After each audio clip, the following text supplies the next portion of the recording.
Mr. Blokhuis, already a long time I owe you an apology. And I want to explain that briefly to you. It's a small story. I grew up as a kid in a church. Now let me tell you, a white European church is quite different from a black American church. So I was a kid from a church, and all of a sudden I discovered rock and pop music, and the gates of heaven seemed like opening up for me. And there was so much to discover and so much to explore. I almost lost track. And I developed something to help me remind all the new things and all the new sounds and all the loveliness that I found. And I had some sheets of paper, and I wrote the songs that I heard on the radio, and I rewarded them from a 1 to a 10. 1 for a very bad song and a 10 for a perfect song. And let me tell you, I remember the very first time I heard you sing. I don't know how that's with you. I don't know if you remember the first time you heard Robert. I have proof. It's somewhere on the attic. I have this mark still there. The song that was played on the radio was called Lovely Day. And I heard it, bang, 8. When I wake up in the 8. And then that bridge came. It came at 9. It was so perfect. And then the Lovely Day part came, and at the end, I grew mad at you. You kept on singing Lovely Day, and I didn't understand it. And I still have that sheet of paper, and I'm ashamed to say that I wiped the high marks, and I made that a 4. Sorry, I was a kid. I'm so sorry. I apologize for that. I was just a kid. Now I know that you have to conquer a good song, or a good song has to conquer you. You have to grow into it. And now I'm a bit older and a bit wiser, and now I know there is not a single tune that you have ever written that is below the 8 mark. I know for sure. I'm not the only one. I'm not the only one, so that's good. And those songs that you need to grow in, they are the best. They stick with you. And I can tell you how close your songs are to my heart. In 1971, I was just 9 years old, so I don't really remember that much of the musical scene there. We had a new album, A Family Affair by Sly and the Family Stone. We had a new album, What's Going On by the great Marvin Gaye.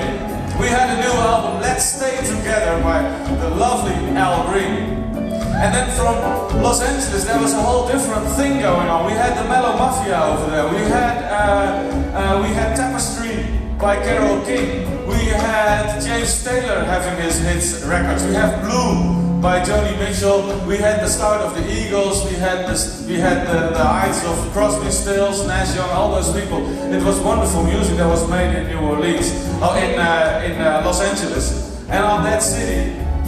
In those beautiful studios over there, you entered, and you made a record that ended with a gunshot, and that deadly silence, and it left everybody almost with tears. It was so special, it hasn't been done before. What is it? Is it soul? Is it folk? Is it a soulful singer-songwriter? I don't know, I still don't have the answer. I know one thing, and there was a serious, brilliant move in the recording of that album. I think one of the best moves was Booker T, your producer you had by that time. He brought some buddies with him. He brought Donald Duck Dunn on bass. He brought the famous Al Jackson on drums, or Jim Keltner on drums. They were both on your album. And the funny thing is, Booker T and the MDs, they have a guitar player, and he's a hell of a player, and his name is Steve Cropper. I don't know who got the idea, but Steve Cropper was not on your sessions. But he had a very skillful replacement, and his name was Stephen Stills. You know, Crosby, Stills, Nash Young. So we had Stills. So we had a band that had its roots deeply for over 10 years in the soul music from Memphis. And then we had this funny guitar player from Los Angeles, his roots deeply into the folk rock thing that was happening over there. And we had this beautiful man up there.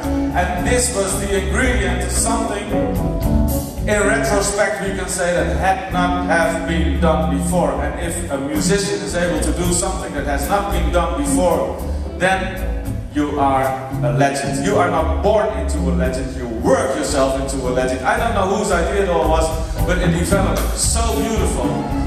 The melodies, are we witnessed here tonight? I mean, nobody would disagree. They are so smooth and so well written. I mean, it's not a groove with some lines on it. It's beautiful melodies. They are played in a style that hasn't been heard before. And they are sung by a skilled singer who used to work at an aeroplane factory and did funny things over there. But your vocals are so spot on. You don't seem to hesitate what you want to sing. It is so spot on. And that makes to me your music unforgettable and incredible. And tonight we have the songs. The songs, check. The unique style, check. The voice, check. There he is. Ladies and gentlemen, Mr. Leo Blokhuis.